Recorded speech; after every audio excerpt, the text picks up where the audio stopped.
नमस्कार दोस्तों, आप सभी का हमारे YouTube चैनल पर बहुत बहुत स्वागत है।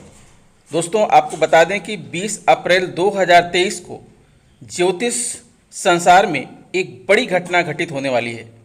साल का पहला सूर्य ग्रहण 20 अप्रैल 2023 को लगेगा, जो सभी जातकों की ज़िंदगी में उथल पुथल मचाएगा। आपकी ज़िंदगी में तरह तरह के प्रभाव डालेगा, किसी पर अनुकूल तो किसी पर प्रतिकूल। दोस्तों, आपको बता दें कि ज्योतिष शास्त्र में सूर्य ग्रहण को सबसे प्रभावशाली घटनाओं में से एक माना जाता है, जो न केवल लोगों को विस्मित करता है बल्कि यह लोगों पर अच्छा प्रभाव भी डालता है। पूरी दुनिया के लोग इस घटना को अपने खगोलीय, वैज्ञानिक और ज्योतिषीय महत्व के लिए देखते हैं, लेकिन इसे देखने के लिए सुरक्षा उपकरणों का उपयोग किया जाता है। यह ग्रह गोचर कुछ लोगों के लिए शुभ और कुछ के लिए अशुभ खबर ला सकता है। जहां एक तरफ कुछ लोगों का मानना है कि सूर्य ग्रहण व्यक्ति के जीवन में कई बड़े पैमाने पर बदलाव करता है, वहीं दूसरी ओर बहुत से लोग यह भी मानते हैं कि ये घटनाएं आशावादपूर्ण होती हैं और लोगों पर आशावादी प्रभाव छोड़ती हैं। इतना ही नहीं, इसका असर लोगों के स्वास्थ्य, कामकाजी जीवन, निजी जीवन और वित्तीय स्थिति पर भी पड़ता है। ये प्रभाव काफ़ी मजबूत होते हैं। दोस्तों, वैसे तो सूर्य ग्रहण जो है 4 प्रकार का होता है, लेकिन इस बार का जो सूर्य ग्रहण है, आपको बता दें कि इस बार सूर्य ग्रहण लग रहा है जिसे कहते हैं संकर सूर्य ग्रहण या हाइब्रिड सूर्य ग्रहण या खग्रास जिसे कहते हैं। दोस्तों, हाइब्रिड सूर्य ग्रहण को अंग्रेजी में आप जानते हैं कि हाइब्रिड सोलर एक्लिप्स कहा जाता है। यह दूसरा सबसे दुर्लभ प्रकार का सूर्य ग्रहण है। आप इसे तब देख सकते हैं जब चंद्रमा ग्रह छाया के किनारे पर होता है और लगभग पृथ्वी की सतह से टकराने के कगार पर होता है। भले ही यह पृथ्वी पर ठीक से प्रहार नहीं करता, फिर भी यह सीधे सूर्य के सामने आता है। सबसे पहले यह पूर्ण सूर्य ग्रहण का रूप लेता है, हालांकि बाद में यह कुंडलाकार हो जाता है। दोस्तों, ये जो सूर्य ग्रहण है, इसकी आप जो है सूतक काल और तिथियां इसकी जान लीजिए। जो हाइब्रिड सूर्य ग्रहण 2023 है, 20 अप्रैल को लगेगा सुबह 9:04 पर, सुबह 9:46 से सुबह 9:47 तक, और स्थान है दक्षिणी पूर्वी एशिया, प्रशांत महासागर, ऑस्ट्रेलिया, हिंद महासागर और अंटार्कटिका। दोस्तों, साल 2023 का जो पहला सूर्य ग्रहण अप्रैल माह में मेष राशि में होगा, क्योंकि इस समय सूर्य जो है मेष राशि में विराजमान होगा। इसका सीधा असर मेष, कर्क, तुला और मकर राशि के लोगों पर पड़ेगा। इसके साथ ही वृषभ, सिंह, वृश्चिक, कुंभ राशि वाले जातकों को अपने जीवन में कुछ महत्वपूर्ण परिवर्तन देखने को मिलेंगे। 1 मिनट के लिए ग्रहण अपने चरम पर होगा। हालांकि घटनाओं की विस्तृत सूची आपको हम बता रहे हैं। आंशिक सूर्य ग्रहण की शुरुआत होगी सुबह 7:04 पर। पूर्ण सूर्य ग्रहण की शुरुआत होगी सुबह 8:07 पर। अधिकतम हाइब्रिड सूर्य ग्रहण 9:46 पर और पूर्ण ग्रहण समाप्त होगा सुबह 11:46 पर और आंशिक ग्रहण समाप्त होगा दोपहर 12:29 तक। इस तरह से सुबह 7:04 से लेकर के दोपहर 12:29 तक जो है ग्रहण रहेगा। दोस्तों, और आपको बताना चाहेंगे कि ये जो सूर्य ग्रहण है, इसका विभिन्न राशियों पर विभिन्न प्रकार के प्रभाव पड़ेंगे। साथ में आपको ये भी बता दें कि सूर्य ग्रहण और चंद्र ग्रहण के दौरान बहुत सारी मान्यताएं हैं कि आपको ये करना चाहिए, आपको यह नहीं करना चाहिए। तो कुछ बातें आपको याद करना है कि आपको सूर्य ग्रहण की अवधि के दौरान सोने से बचना चाहिए। यह उपाय विशेष रूप से बड़े और अस्वस्थ लोगों के लिए है। ज्योतिष के अनुसार यह स्वास्थ्य पर हानिकारक प्रभाव डालता है। इस दौरान खाना बनाना या भोजन करना भी प्रतिबंधित होता है। यह आपके स्वास्थ्य को खराब कर सकता है और लंबे समय के लिए जातक के लिए परेशानी का कारण बन सकता है। सूर्य ग्रहण 2023 के दौरान संपत्ति खरीदना या शुभ कार्य नहीं करना चाहिए। ऐसा करने से आपको बुरी खबर मिल सकती है या आपके साथ कुछ अशुभ घटना घट सकती है। ग्रहण के दौरान जातकों को भगवान को छूने या पूजा करने से बचना चाहिए। सूर्य ग्रहण की अवधि के बाद आपको पूजा घर में रखे हर सामान को धोना चाहिए। इसके बाद पूजा करनी चाहिए। ज्योतिष शास्त्र में तुलसी के पौधे को पवित्र माना गया है, इसलिए आपको 2023 में सूर्य ग्रहण के समय इसे पानी देने या छूने से बचना चाहिए। गर्भवती महिलाओं को ग्रहण नहीं देखना चाहिए और ना ही इस अवधि के दौरान उन्हें घर से बाहर निकलना चाहिए। यानी यही नहीं, ऐसी कोई भी क्रिया नहीं करनी चाहिए जिससे वह सूर्य की किरणों के संपर्क में आ सके। दोस्तों, आपको बता दें कि ज्योतिष शास्त्र में सूर्य ग्रहण की नई शुरुआत और परिवर्तन की संभावना को देखा जाता है। ग्रहण अक्सर जातक के जीवन में एक नया चक्र या चरण की शुरुआत करते हैं और अप्रत्याशित अवसर या संभावित आते हैं। नज़र दिखने के लिए भी सूर्य ग्रहण एक शानदार समय पर होता है। एक ग्रहण का ज्योतिष प्रभाव राशि और भाव के आधार पर अलग अलग हो सकता है, जिसमें या किसी का जन्म कुंडली में होता है और अन्य योजनाओं से संबंधित व्यक्ति पर निर्भर करता है।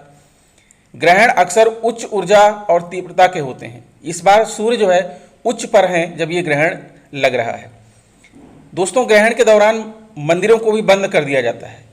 हिंदू धर्म सहित कई मान्यताएं और परंपराओं में ग्रहण से जुड़ी एक शक्तिशाली नकारात्मक ऊर्जा अर्थात राहु केतु है। और दोस्तों, इस बार जो है आपको बता दें कि मेष राशि में राहु भी विराजमान है, बुध भी विराजमान है और मेष राशि में ही जो है सूर्य ग्रहण लग रहा है। यह नकारात्मक ऊर्जा लोगों के स्वास्थ्य और कल्याण के साथ साथ आध्यात्मिक प्रथाओं और अनुष्ठानों पर भी जोखिम डाल सकता है। हिंदू धर्म में मंदिरों को पूजा करने और धार्मिक अनुष्ठान करने के लिए समर्पित पवित्र स्थान दुनिया भर में हैं। ग्रहण के दौरान उससे संबंधित नकारात्मक ऊर्जा और उसके आसपास के वातावरण को नुकसान पहुंचा सकता है। इसके अलावा यह दुनिया भर में और अनुष्ठानों के समझौतों को भी प्रभावित कर सकता है। ऐसे प्रभावों से बचने के लिए मंदिरों को अक्सर ग्रहण के दौरान बंद कर दिया जाता है और कई लोग खुद को नकारात्मक ऊर्जा से बचाने के लिए कुछ अनुष्ठान और परंपरा का पालन करते हैं। कुछ लोग ग्रहण काल के दौरान घर के अंदर रहते हैं और खाने पीने से बचते हैं, जबकि अन्य स्वयं और अपने परिवार की रक्षा के लिए विशिष्ट पूजा या अनुष्ठान करते हैं। दोस्तों, इस ग्रहण के नकारात्मक ऊर्जा से जातक के जीवन पर क्या संबंध है? ग्रहण से संबंधित नकारात्मक ऊर्जा के अलावा ग्रहण के दौरान मंदिरों को बंद करने के सामान्य कारण भी हो सकते हैं। जैसे उदाहरण के लिए प्राचीन काल में कोई कृत्रिम प्रकाश व्यवस्था नहीं थी और सूर्य ग्रहण के दौरान अंधेरे में अनुष्ठान और समारोह करना कठिन होता था। इसी तरह ग्रहण के दौरान मंदिर की साफ सफाई और शुद्धि बनाए रखना मुश्किल हो सकता है, क्योंकि ग्रहण से जुड़ी नकारात्मक ऊर्जा अंतरिक्ष को नुकसान पहुंचा सकती है। दोस्तों, इस ग्रहण के दौरान सीधे सूर्य की तरफ देखने से बचें, क्योंकि इससे आपकी आंखों की रोशनी को नुकसान पहुंच सकता है। यदि आप ग्रहण देखना चाहते हैं तो अपनी आंखों की सुरक्षा के लिए उचित सूक्ष्म फिल्टर या ग्रहण देखने वाले का उपयोग करें। इसी प्रकार ग्रहण काल में कुछ भी खाने पीने से परहेज करें। कई ग्रहण से जुड़े नकारात्मक ऊर्जा भोजन और पानी को नुकसान पहुंचा सकता है और इस दौरान ये सेवन खतरे पैदा कर सकता है। ग्रहण काल के दौरान बाहरी गतिविधियों से बचें, क्योंकि ग्रहण से जुड़ी नकारात्मक ऊर्जा अधिक प्रबल होती है। इसलिए घर के अंदर रहें और ज़्यादा हो सके तो ग्रहण के संपर्क में आने से बचें। इस दौरान मंदिर और धार्मिक स्थल बंद रहते हैं। किसी मंदिर में जाते समय या देखा जाता है ग्रहण के दौरान वह खुला है या बंद है। ग्रहण होने के बाद स्नान अवश्य करें, क्योंकि इससे शरीर की नकारात्मक ऊर्जा की सफाई होती है। दोस्तों, ऐसी महिलाएं जो प्रेग्नेंट हैं, सूर्य ग्रहण को सीधे देखने से बचें, क्योंकि इससे आंखों को नुकसान हो सकता है। यदि आप ग्रहण देखना चाहते हैं तो अपनी आंखों की सुरक्षा के लिए उचित फिल्टर का प्रयोग करें। ग्रहण के दौरान घर के अंदर रहें, क्योंकि ग्रहण से जुड़ी नकारात्मक ऊर्जा से भ्रूण को नुकसान पहुंच सकता है। प्रेगनेंसी महिलाओं को सलाह दी जाती है कि वे ग्रहण काल के दौरान कैंची जैसे लक्ष्यों से बचें। चाकू कैंची का इस्तेमाल न करें, क्योंकि ऐसी वस्तुओं को उपयोग करने से बच्चे में जन्म होने का खतरा बढ़ सकता है। जो भी महिलाएं उन्हें इस समय के दौरान हथौड़ी या जो है तेज धार वाली उपकरणों का प्रयोग करती हैं, उसके प्रयोग से जो है बचें। ग्रहण काल के दौरान कुछ भी खाने पीने से बचें, क्योंकि ग्रहण से जुड़े नकारात्मक ऊर्जा भोजन और पानी को नुकसान पहुंचा सकता है और इस दौरान सेवन करने से बच्चे को नुकसान हो सकता है। जब ग्रहण समाप्त हो जाए तो स्नान अवश्य करें, क्योंकि ऐसा करने से शरीर की नकारात्मक ऊर्जा दूर होती है। दोस्तों, ग्रहण के दुष्प्रभाव से बचने के लिए आप अपने घर में श्वेत आर्क का पौधा लगा सकते हैं, जिसे आप सफ़ेद मदार भी कहते हैं, और नियमित रूप से उसकी देखभाल करें। यदि आप इसे स्वयं पानी देते हैं तो आपको इसका काफ़ी लाभ मिलता है। पौधे को अपने परिवार के रूप में मानें और इसकी अच्छी तरह से देखभाल करें। सूर्य ग्रहण के दौरान आप दान कर सकते हैं। माना जाता है कि ऐसा करने से ग्रहण के बुरे प्रभाव दूर हो जाते हैं। यदि आपकी कुंडली में पाप ग्रह सूर्य है तो सूर्य अष्टकम स्तोत्र का पाठ करें, इससे यह ग्रह को मजबूत बनाता है। 2023 सूर्य ग्रहण के दौरान के आसपास आपको अपने पिता के प्रति सम्मानजनक और आज्ञाकारी होना चाहिए। नववर्ष 2023 में ग्रहण के नकारात्मक परिणाम को दूर करने के लिए आदित्य हृदय स्त्रोत का जाप करना चाहिए। आपके लिए फलदायी सिद्ध होगा।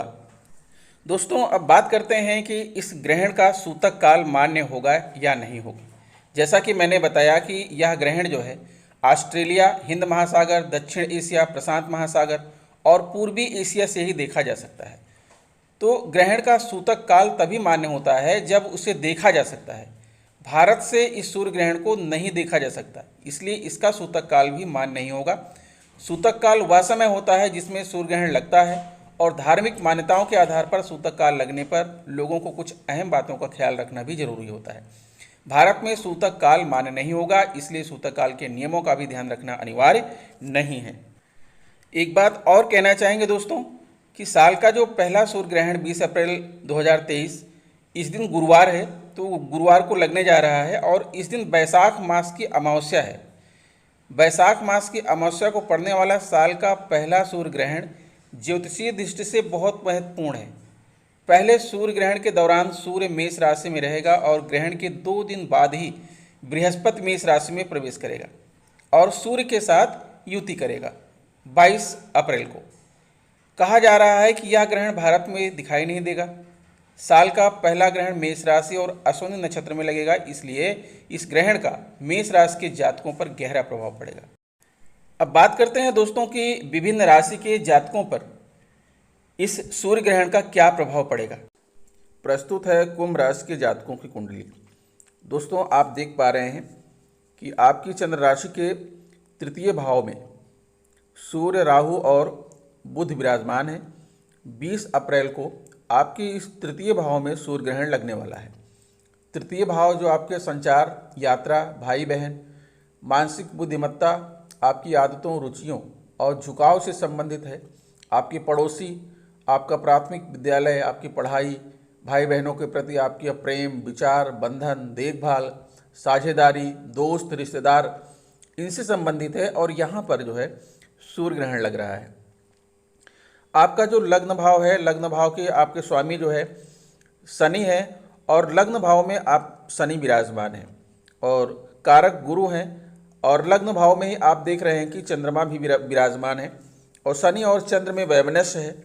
लेकिन चूंकि शनि अपने लग्न भाव में विराजमान है, तो जो आपका प्रथम भाव है, आपका प्रथम भाव आपका आंतरिक एवं बाहरी छवि, आपकी शारीरिक बनावट, आपका व्यक्तित्व, लक्षण, स्वास्थ्य, आपकी प्रतिरक्षा प्रणाली, आपका बचपन, जीवन के प्रारंभिक दिन, नई शुरुआत, शरीर का घर, आपकी शारीरिक विशेषताएं, आपकी शक्ति, रूप, जीवन दृष्टिकोण, ये सारी चीज़ें पॉजिटिव रहेंगी, स्वीकारात्मक रहेंगी और इनमें वृद्धि भी होगी।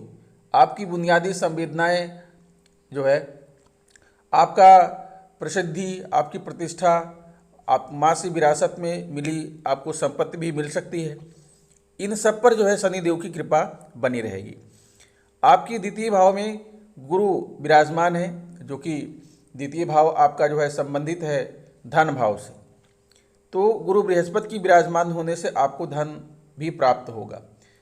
द्वितीय भाव आपका धन है, भौतिक संपत्ति है, आपकी वित्तीय कठिनाई, काम, आत्म मूल्य, चेहरा, आपका भाषण, जीव, मौखिक गुहा, आपकी दाहिनी आंख, स्वास्थ्य संबंधी सारे मुद्दे, परिवार और रिश्तेदार का समर्थन, मान सम्मान, रिश्तेदारों और दोस्तों के साथ हंसी ठिठोली करना, बातचीत करना, ये सभी जो है गुरु बृहस्पति के द्वारा नियंत्रित किया जाएगा।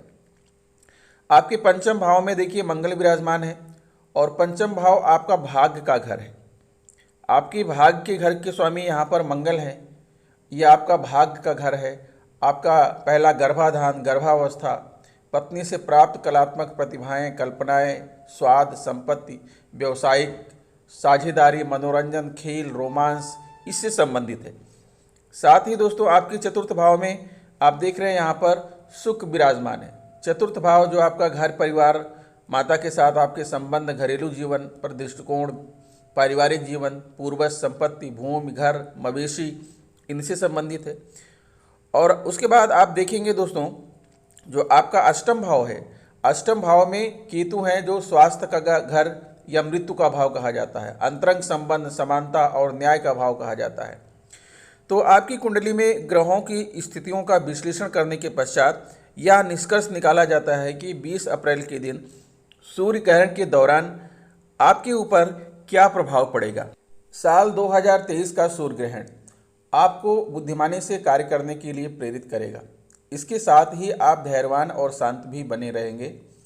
आर्थिक रूप से आप समृद्ध होंगे और कैरियर पेशे के मामले में आपके लिए अच्छे अवसर होंगे।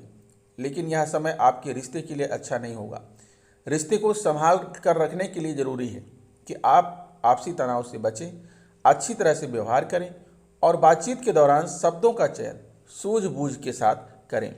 दोस्तों, ग्रहण के दौरान आप धार्मिक कार्यों में, आध्यात्मिक जीवन में लग जाएं, जप तप करें, प्रार्थना करें और ग्रहण समाप्ति के पश्चात स्नान कीजिए। स्नान करने के पश्चात जो है आप गरीबों में, ज़रूरतमंदों को दान कीजिए, पशुओं को चारा खिलाइए, गाय की सेवा कीजिए। यही चीज़ें हैं जो आपको इस ग्रहण के प्रकोप से बचाएंगी। दोस्तों, आपको यह भी बता दें कि यदि आप कर्तव्यनिष्ठ हैं, ईमानदार हैं, अपने से बड़ों का आदर करते हैं, झूठ नहीं बोलते हैं, किसी प्रकार का लोभ लालच नहीं करते हैं, तो दोस्तों अगर आप नियम संयम का पालन करते हैं और सारे कार्य प्रकृति के अनुसार करते हैं, प्रकृति प्रेमी हैं, जानवरों से प्रेम करते हैं, तो दोस्तों ये जो ग्रह है, नक्षत्र हैं, ये आपका कुछ नुकसान नहीं पहुंचाएंगे। क्योंकि आपके पास जो आत्मबल है, आपकी अपनी जो पॉजिटिव ऊर्जा है, वो जो है इन ग्रहों की जो नकारात्मक ऊर्जा है उसको अवशोषित कर लेगी और इन ग्रहों का कोई प्रभाव आपके ऊपर नहीं पड़ेगा।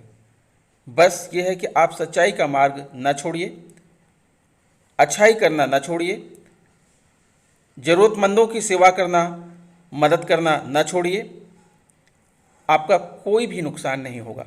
तो दोस्तों, स्वस्थ रहिए, मस्त रहिए। आशा करता हूँ वीडियो आपको अच्छी लगी होगी। अगर वीडियो अच्छी लगी तो प्लीज़ हमारे चैनल को सब्सक्राइब करते हुए बेल आइकन को प्रेस कर दीजिए। मिलेंगे आपसे नेक्स्ट वीडियो में कुछ नई जानकारी लेकर। तब तक के लिए नमस्कार।